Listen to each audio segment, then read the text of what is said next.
Olá, seja bem-vindo a mais uma aula. E nessa aula, qual é o tema que nós vamos abordar?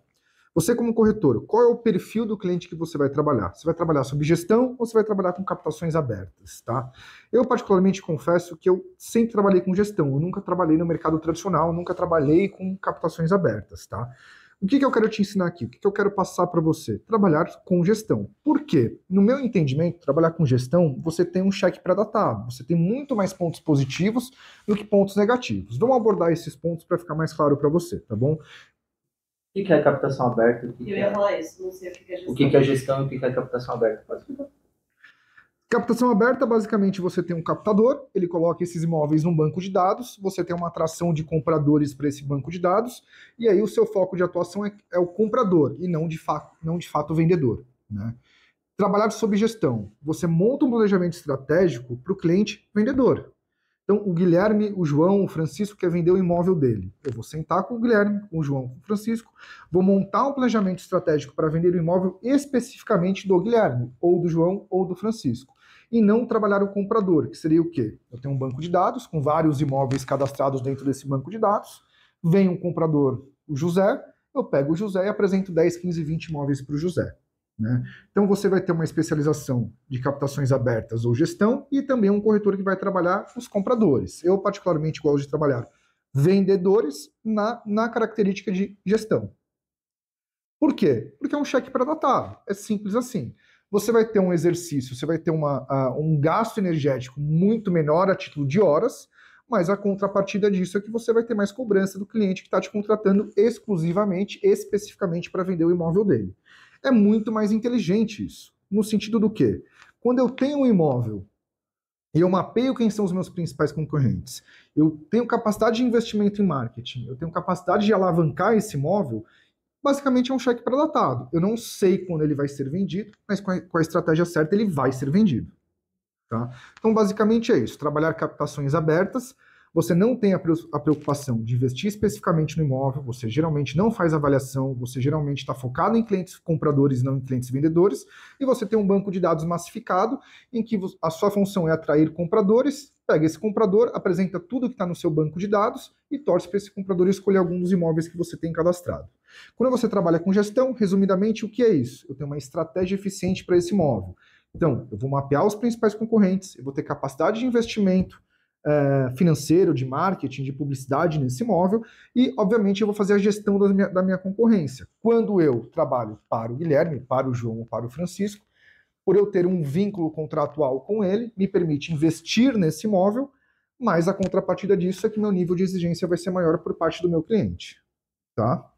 Pontos positivos. Você vai ter, como eu disse, um cheque pré-datado. Ponto negativo, você vai ter mais exigência desse cliente. O cliente vai exigir mais de você. Ele vai te cobrar, ele tem hoje um corretor específico para vender o imóvel dele. Então acaba sendo uma correlação, né? uma parceria em que você é o gestor desse produto, o gestor desse imóvel, mas a contrapartida disso é que ele vai te exigir mais, vai querer mais feedback, vai querer mais retorno, vai querer entender o que está acontecendo. Tá? Basicamente é isso. O que a gente tem que... quando a gente decide trabalhar com gestão, o que a gente tem que entender? Captar essa gestão exige um pouco mais de esforço, é mais difícil do que você trabalhar no mercado aberto, tá? Então, no começo, você vai desprender de mais energia, você vai ter que desenvolver um pouco aí de soft skills, fazer uma boa proposta para esse cliente para que ele de fato te contrate, mas o lado positivo disso é que ele te contratando, você fazendo um bom trabalho, esse imóvel ele tem que ser vendido. E a chance de você vender imóveis dentro dessa modalidade com mais recorrência é muito maior. Beleza? A gente vai abordar mais esses temas nas próximas aulas e eu convido vocês a acompanharem. Demandar mais esforço por conta do cliente. O cliente vai entrar em contato com você, vai te cobrar mais, mas ao mesmo tempo você tem mais... Exato, você tem a contrapartida desse cliente no sentido do quê? Eu estou contratado para vender esse produto.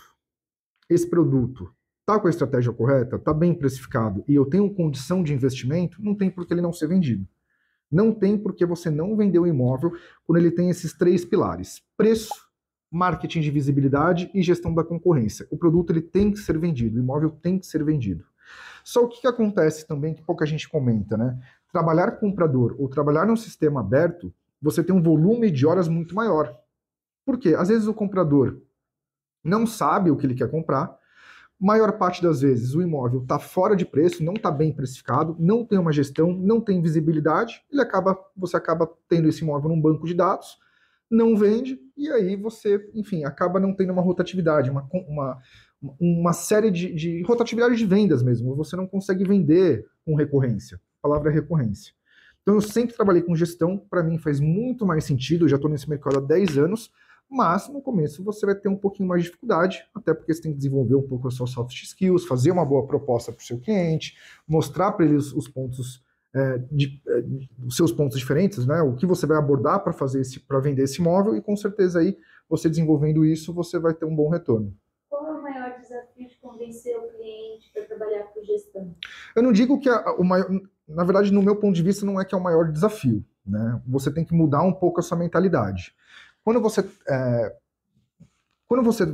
vai oferecer uma proposta para o seu cliente, você tem que mostrar clareza nessa proposta, entender quais são as vantagens dele te contratar e mostrar para ele que faz muito mais sentido hoje você ter um corretor que vai especificamente trabalhar o seu imóvel do que trabalhar no comprador ou trabalhar no mercado inteiro, ou trabalhar de formas de captações abertas, né? Então, o maior desafio no meu ponto de vista, melhorar suas soft skills. Ter uma boa eloquência, saber fazer uma boa proposta, tirar as dúvidas dos pontos, né, do processo de venda, quais são os pontos de diferenciação que você vai trazer para esse cliente, e aí com certeza você abordando isso, desenvolvendo isso, não tem por que ele não te contratar. Você falou da questão de cheque pré-datado. Por quê, exatamente? O imóvel captado, o imóvel dentro do preço, por que ele é um cheque pré-datado? Vamos lá. Quando eu sou contratado para vender um imóvel, e esse imóvel, ele tem esses 3 pilares, ele está no preço correto, ele tem uma estratégia de marketing de visibilidade, aí a gente vai abordar isso a título de ferramentas de tecnologia, alavancagem, grupos de WhatsApp, tem algumas estratégias que a gente pode colocar, inclusive até campanhas pagas, né? Quando você tem essa gestão, te possibilita investir especificamente nesse produto. Então, quando você tem uma precificação correta, dentro da modalidade de comparação, lembrando, né, que uma boa avaliação, você tem que mapear os seus principais competidores. Então, precificação correta, marketing de visibilidade e também alavancagem desse produto com parceiros e outras imobiliárias da região e também aí com ferramentas de tecnologia, campanhas e tudo mais. E você faz a gestão da sua concorrência, ele é um cheque pré-datado. Não tem como esse imóvel não ser vendido. Se eu acompanho o que os meus concorrentes estão fazendo, se eu invisto em visibilidade, em marketing, em alavancagem, e eu tenho uma precificação correta de mercado, não tem por que eu não vender esse produto. Então a chance de eu vender esse produto é muito maior e ele tem que ser vendido. Obviamente, você vai gastar mais tempo, você vai gastar mais energia, especificamente nesse imóvel, especificamente com esse cliente, no sentido do quê? Fazer relatórios, dar feedback para ele, mostrar o que você está fazendo, e aí sim, completando esse tripé, né, que nós chamamos aqui, né, o tripé, ele vai ser vendido, ele tem que ser vendido, tá? Quais os tipos de... Qual é a diferença das demandas entre trabalhar o comprador e trabalhar o vendedor? Pô, boa pergunta essa, hein? Qual a diferença de trabalhar comprador e trabalhar vendedor, né? Por que você exige mais demanda, né? Em regra, aqui é muito cultural, né? Aqui no Brasil, infelizmente, esse é um ponto negativo do nosso mercado, o comprador ele decide visitar o imóvel e ele às vezes não passa por uma triagem, né? O corretor simplesmente vai e leva esse comprador. E deixa de entender em que fase do processo de compra esse comprador está. Às vezes ele só está na fase de pesquisa de mercado. Às vezes ele ainda não viu se ele vai precisar de financiamento, se ele vai pagar com recurso próprio, ou se ele precisa vender o imóvel antes de comprar. Então, infelizmente, aqui no Brasil, os compradores, quando decidem comprar um imóvel, por culpa do mercado, ou por falta, às vezes, de instrução do bom profissional, esse profissional não entende que fase do processo de compra ele está. Então, por isso que trabalhar especificamente o comprador, você vai demandar muito mais horas e, infelizmente, aqui ainda não existe fidelização de comprador. O comprador não vai contratar especificamente um corretor para que esse corretor mapeie o mercado e entregue para ele os principais imóveis disponíveis, até por questão de organização. Agora, trabalhar vendedor faz muito, no meu ponto de vista, faz muito mais sentido. Por quê? Porque você já entende a necessidade de venda dele, você tem condição de trabalhar o imóvel dele dentro desse pilar, né, de preço, marketing de visibilidade e gestão, e aí por conta disso, dessa junção desses fatores, acaba sendo um cheque pré-datado. Então o gasto de horas é muito menor e te gera muito mais efetividade. Bora para a próxima aula? Bora!